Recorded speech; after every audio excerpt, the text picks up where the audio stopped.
Imagine you are like me, a nerd past his prime. You get up one day and think, man, today I really want to play the Warhammer 40k tabletop game. So you approach your minis to take a look at them and goddamn, look at this pile of shame of unpainted minis. I don't even know where to begin. Maybe I should paint those minis that are already primed and... oh hell man, I should not prime my minis in the middle of the night anymore. With that you do a 180 and leave the room in shame. But man, I still need my fill of 40k today. So what's the best way to get that done? Why not play this new 40k game that came out a few weeks ago? So yeah, welcome to today's review about Warhammer 40k Rogue Trader, developed by Old Cat Games, which released on December 7 in 2023. For you guys that don't know 40k, it's a giant fictional universe that takes place in the grimdark future, designed and created by Games Workshop to sell pricey plastic figurines to sweaty dudes like you and me. And I'm not talking about cute anime girls, I'm talking about stuff like this. There are myriads of different 40k video games. Rogue Trader this time is a role-playing game with turn-based combat and some tactical shenanigans. You're probably asking yourself right now, why should you play this over Baldur's Gate 3? But hey, can you do this in Baldur's Gate? Without deeds. Well, okay, yeah, you can rip people apart in Baldur's Gate as well, but this is gritty and cool and grimdark? Anyways, story. So, how do I explain the premise of the game without spoilering too much, but yet make it kinda interesting for you to hop on it? Let's say you board the void ship of the esteemed rogue trader Theodora von Valencius as a candidate to become her heir. After some political intrigues, a lot of explosions, and one or two monsters, you kinda get shoved into the rogue trader role and pick up Theodora's mantle and to continue where she stopped. What is a rogue trader, you ask? Boy, how do I explain that without pulling out the extensive Warhammer 40k wiki on rogue traders, recommending you some novels to get lost in, and buy you a start collecting figurine box so you start with the hobby and drown in heaps of plastic models just like me?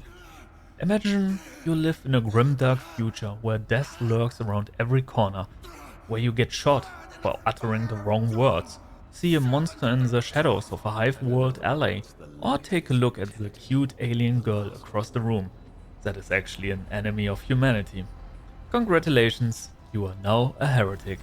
Or you break one of the many laws of the Imperium of Mankind, which is basically the amount of laws and regulations that the German tax office has. Then, if you are lucky, you only get lobotomized and turned into a servo skull that does menial tasks till your 5,000 year sentence is done. Or an alien hive mind floods your planet and you get turned into delicious biomass. As you can see, the future is grimdark and full of war. So what makes the rogue trader so special in that context? Just imagine, in this world where every misstep can be fatal, you get a get out of jail card. Wielding the warrant of trade, rogue traders are high-ranking nobles that are a mix of explorers, conquerors and space merchants. By the way, the warrant of trade only gets granted by the highest of our authorities, which are the High Lords of Terror and by extension the God Emperor of Mankind himself. So this is basically one of the most significant things that you can acquire in the Imperium of Mankind. This definitely kickstarts every family dynasty. Remember getting shot by talking to aliens? Now you can flirt with them, make them your girlfriend, and even trade and work with them. I mean, one of the rogue trader's tasks is basically to explore worlds that lie beyond imperial control or knowledge.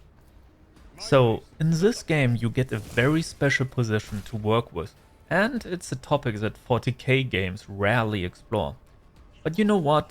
I'm starting to ramble. I could talk for years about the Warhammer 40k lore, but I want to create reviews, not 40k lore videos. There are better channels for that, and probably for reviews. The story of the game takes place in the Coronus Expanse, a dangerous and mostly unexplored region of space at the fringe of the Imperium of Mankind.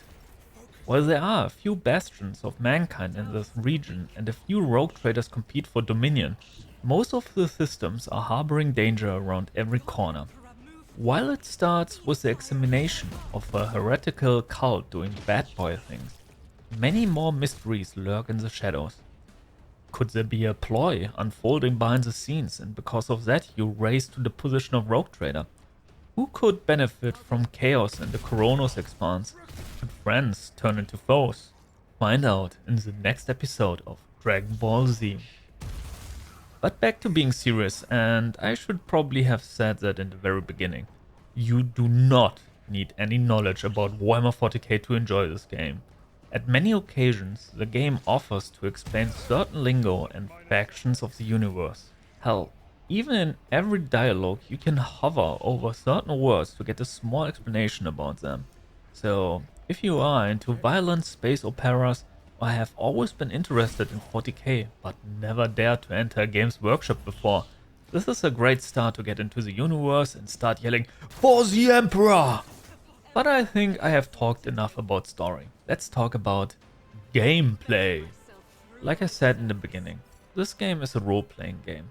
So if you are not running around making enemies explode in combat, you explore the world and talk to a lot of different NPCs. And by talk I mean you read a lot. While the game features voice acting, we talk about that later, a lot of stuff is not voiced.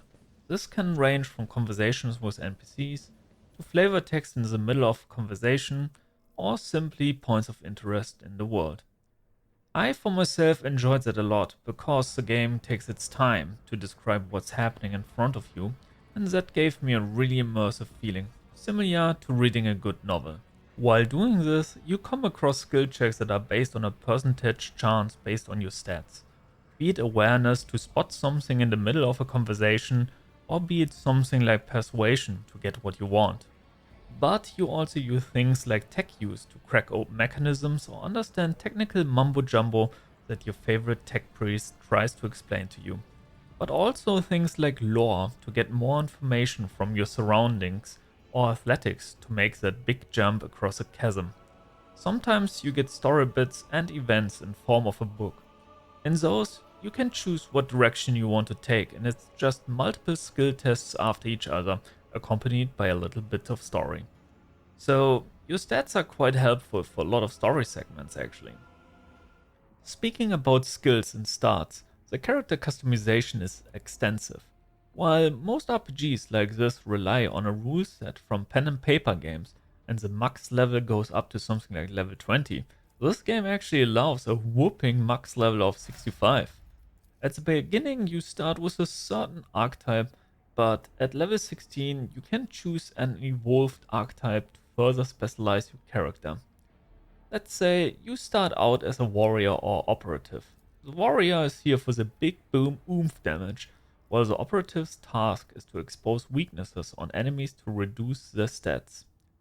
At level 16 you could turn your warrior into an assassin who specializes to target weak spots to deal even more damage, or you turn him into a vanguard who protects his allies and is a living bulwark.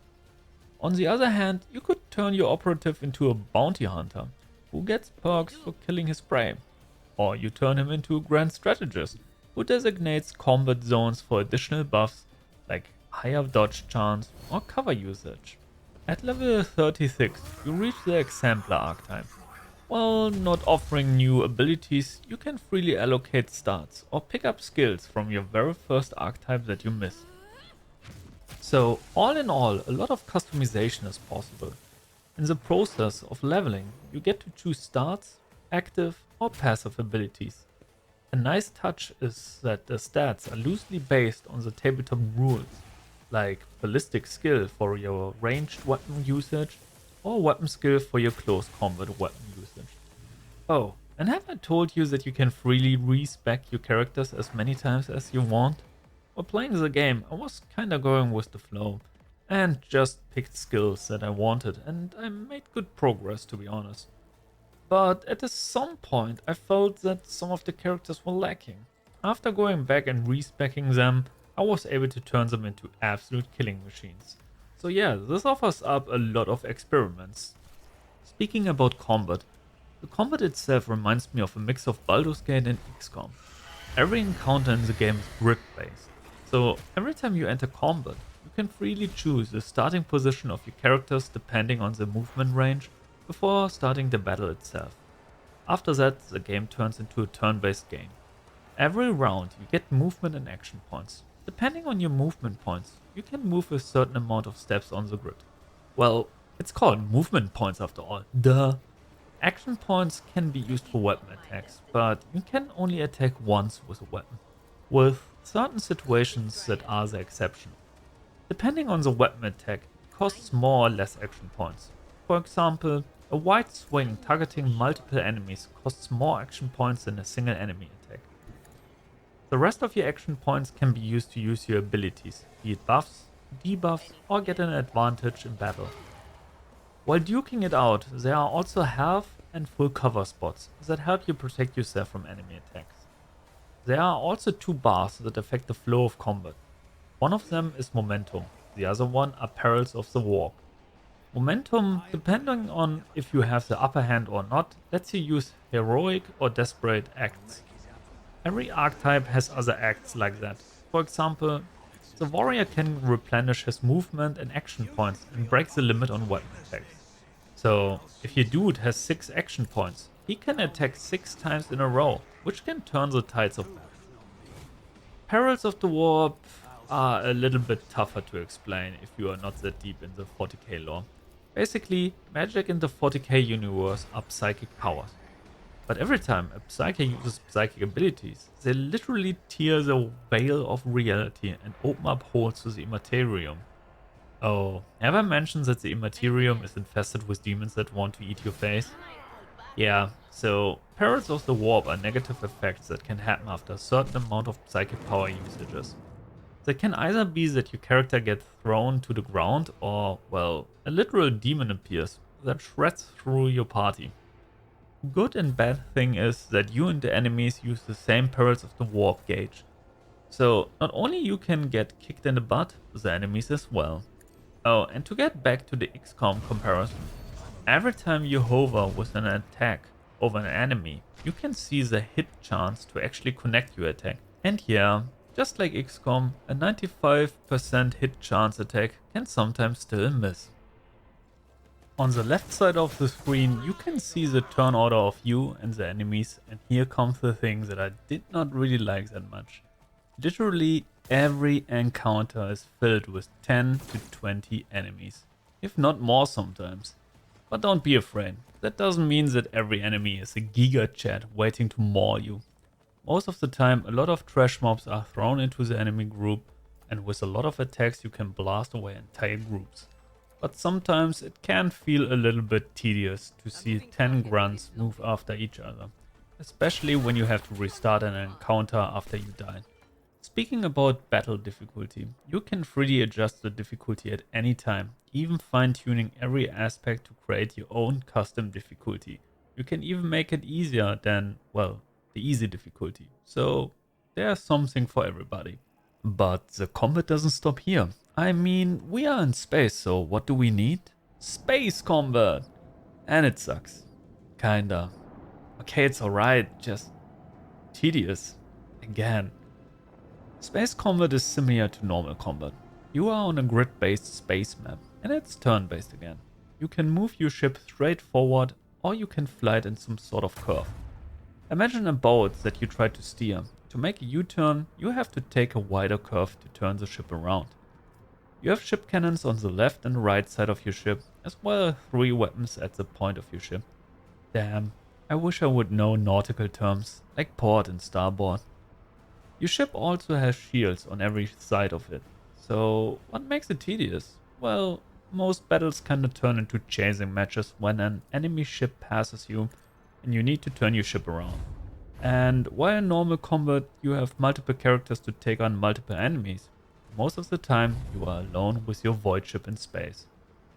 So it kinda feels like ages where you have to watch the enemies move around and shoot multiple weapons at you, just to fly further away. So you turn your ship around, shoot, and then have to wait again. Thankfully, you can equip and level up your ship just like your characters, so better weapons and shields help a lot. You also unlock different abilities with your ship level ups, like tighter turns or warp storm abilities to rain down damage on multiple enemies. It just takes quite a lot of time. Thankfully, you can ignore most space battles except when they are tied to the story, like enemy ships surrounding a planet you need to explore. I mean, after all, it is kinda cool that they added something like this. I mean, it's a whole another battle system where you fly your ship around. It kinda feels like an RTS game. But your ship is not only for battle, it's also there for exploration. You have a huge star map for the Cronus Expanse, and every time you reach a new system, you can chart a course to new ones. In the 40k universe, you use the warp to travel from system to system. Remember how I told you that the warp is full of demons that want to eat your face? Even travel has its challenges. Every route to a system has a danger rating. The higher the rating, the more likely it is that you encounter dangers. And those dangers can be small events, damage to your ship, or even enemies boarding your ship, which you need to defeat to continue your flight. Thankfully, every time you chart new courses, you get so-called navigator points. You can use those navigator points to permanently lower the danger for the route and can even make it totally safe.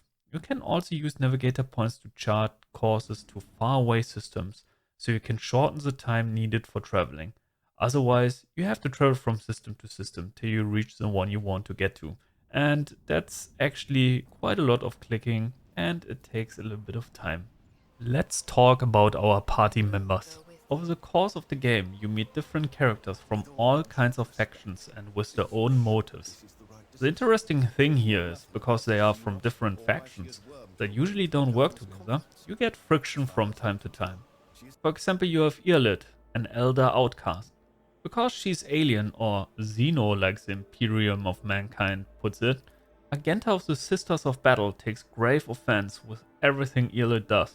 The Sisters of Battle are like nuns with guns, and they are kinda zealous in their worship of the God Emperor of Mankind. On the other hand, you have Abelard, who is your seneschal. He's like the dad you never had, stern, loyal, and stoic. While he accepts your decision, he's always happy to reprimand and guide you, but he would lay down his life for you. Then there's Pascal, a tech priest of the Adeptus Mechanicus, a faction of the Imperium of Mankind that worships the Omnissiah, which is the machine god. Tech priests replace their flesh with all kinds of mechanical parts, kinda like the nerd from your IT class that loves his toaster more than he should. Apart from them, there are many more companions, and it's up to you if you hold them together or kick out those you think don't belong on your ship. Every one of those comes with their own backstory and questline, of course. For example, help Pascal to find his missing mentor, or help Agenta to redeem herself after she failed a critical mission. All in all, because the characters are so different and have their own motives, it makes the dynamic of the social chatter interesting and fun to follow.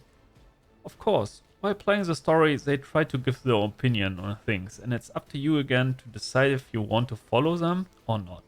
Which brings me to the next part. Like every tabletop game, you have different alignments that your main character can follow. You can be dogmatic and follow the rules of the Imperium of Mankind, burn disbelievers, and smite heretics left and right. You can be iconoclast, where you don't follow the rules every time but try to bring light to everyone, support them, and follow paths that are less treaded. Or you can be heretical, spit on the Imperium of Mankind and embrace the chaos and all the powers that come with it. No matter what kind of decisions and alignment you choose, those choices will change the story, events, and how people see you. Helping Xenos and sparing people that have come in touch with chaos? Someone will take notice and comment on that. Are you helpful and spare those in need? Someone will repay you one way or another. It's a beautiful feeling. Most games summon the illusion of choice, but in this game I really had the feeling that I made an impact, and also that I had to pay for mistakes that I did in the past. And for all the people who need love in their lives, for example me, of course you can romance your companions. Also, it's nice that the romance is not pure sexual. You have to work for your romance, get closer with them, and also see the dark sides and past. In my opinion, story-wise and companion-wise, the game really makes you feel immersed. But where's light, there are also shadows. As immersive as the game is, the game also features many bugs that rip you out of the immersion. For example, there are NPC models that float over a chasm, NPCs that are doing T-poses, mid-battle sometimes the camera is not movable anymore, some enemies take 20 seconds to end the turn because they do nothing, your character model turns invisible after you had sex, I guess your soul got sucked out, hehe. Conversations abruptly end and you can't pick them up again because the encounter is broken. When you want to enter a certain area, the same animation plays every time to summon enemies, even if you have beat them. In the last chapter, some void ship battle encounters are overtuned and do 4 times the damage they were supposed to deal, and probably a dozen more bugs where I was just lucky not to encounter them. Some of them I could solve by just reloading, other bugs were not fixable for me. But thankfully Allcat has been dishing out multiple patches since the release, so a good amount should not occur anymore. But they bittered the experience nonetheless, especially when you are like me and you were not able to finish 2 of the companion quest lines. There are a few more things I could talk about gameplay wise, like trading, equipping new characters, and building some settlements, but you know what I want to talk about now? Graphics and music.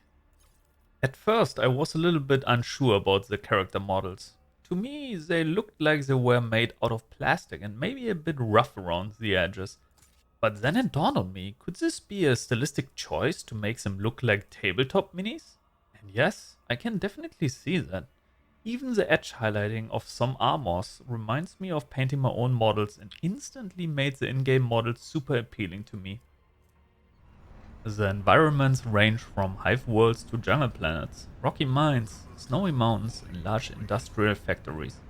There's steam hissing, metal clanking, mechanisms shifting, gears turning, and explosions booming. Everything has this grimdark feeling to it, and it perfectly encapsulates that 40k feeling for me. Especially hive worlds were to my liking, with crowds gathering, everything being dirty and miserable, and showing how shitty life in the 40k universe really is. Or, well, maybe my hometown. Running through industrial complexes really gives you that feeling that massive things are getting produced.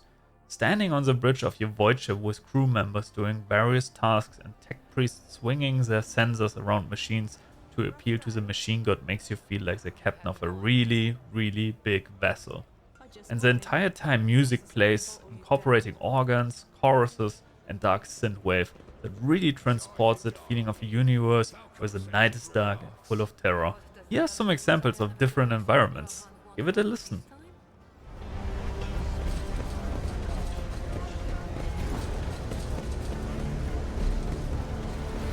Let us not dawdle.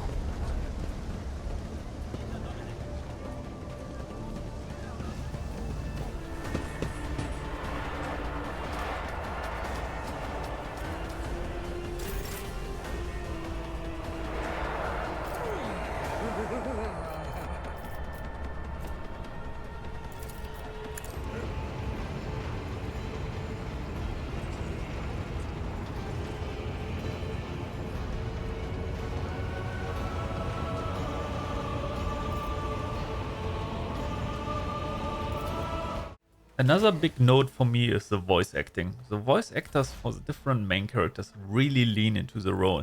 Like Abelard being stern yet caring, the zealous preacher of Sister Agenta when she's fantasizing about burning heretics, or Pascal when he speaks with his mechanically enhanced voice about the wonders of the Omnissiah. Sadly, it kinda feels like only 30% of all conversations are voiced, but I guess that also allows to be really extensive with the conversations in general. Here are a few impressions of my favorite characters. I'm ready. I would ask only one thing of you, Rogue Trader. If I may, I would like to see the chamber of the sacred warrant and kneel before the relic touched by the Emperor himself. A difficult conversation lies ahead of us. No truer words have ever been said.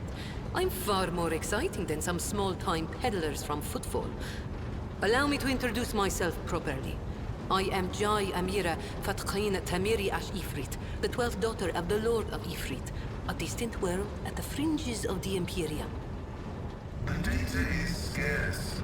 His identification code is the same as mine, and his memory contains data confirming that the assassination did take place.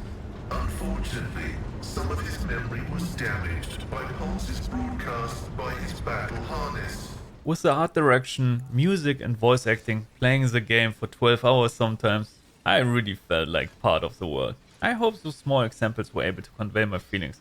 But now, let's move on to the conclusion. I have to confess something. With games like this, I go with the flow and try not to be a completionist. I do stuff in the order I want, and I don't try to find the most efficient route. So in total I put in something around 70 hours. But boy, did I enjoy those hours. Like I said in the segments, some of my sessions were super long. Thank God I was on vacation, so I could fully embrace the role of a rogue trader. Well, the game has a prologue and 5 chapters. Every chapter topped the last one with conflicts escalating while delving deeper and deeper into the secrets surrounding the Coronos Expanse. This is how games have to be. They have to draw you in, make you feel the passion of the developers, and make you think about the things that happen in the game. While I was playing the game, a friend of mine actually also played through Rogue Trader, and it was such a joy to discuss our adventures every day, hyping ourselves up for the next session. For my playthrough, I played the Iconoclast route, but I would love to revisit the game at some point again to see how the other routes play. There's also a multiplayer mode like in Baldur's Gate, so I could also picture myself playing through this game with my buddy, just to scream praise for the God Emperor of Mankind. There are also 2 DLC on the way that are supposed to release in 2024. Both apparently include around 15 hours of playtime. So there will be still a lot of new adventures in the future. Like I said, you can enjoy this game even without having any knowledge about the 40k universe, but honestly beware, this very well could be your gateway drug for a lifelong investment into Games Workshop figurines. But all in all, I can strongly recommend playing this game if you are in love with role-playing games like me. Also, on a side note, this is my second review now, and I hope I was able to improve it based on the experience I collected with the first one. Thank you for watching this video. Honestly, it's just an incredible feeling to share my thoughts and feelings about games that I really enjoyed. So you watching this video makes it even more special for me. And I don't like advertisement, but if you enjoyed this video, I would be super happy if you guys subscribe to the channel for more. And let me know in the comments what you think about the video. And by the way, I also stream the games I review on Twitch, so also thanks to my community for all the feedback on the game itself. You guys are good eggs. Anyways, take care my friends, and happy gaming. Have a good one.